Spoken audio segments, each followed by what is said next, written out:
কবিতা এখনো মির্জাফর, কলমে ও কণ্ঠে আমি পারমিতা। দেখো মির্জাফর, এই সেই পলাশির প্রান্তর, যেখানে একদিন তোমারই বিশ্বাসঘাতকতায় ডুবেছিল ভারতের স্বাধীনতার সূর্য। কি লাভ হলো বলো তো? ক্ষমতা তুমি পেয়েছিলে, কিন্তু তুমি নিজেও হারিয়েছিলে তোমার স্বাধীনতা। আচ্ছা, সত্যি ভালো ছিলে কি, যখন নিজের ভাই বোন পরিজন সমস্ত দেশবাসী পরাধীনতার শৃঙ্খল পায়ে পড়ে ঘুরে বেড়ায়?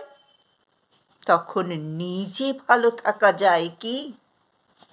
যায় না, যায় না। এতদিনে সেটা তুমি নিশ্চয়ই বুঝেছ। তবুও তুমি এতটুকুও বদলাওনি। এখনো তুমি একই কাজ করে চলেছ প্রতিনিয়ত। কেন, কেন, কেন?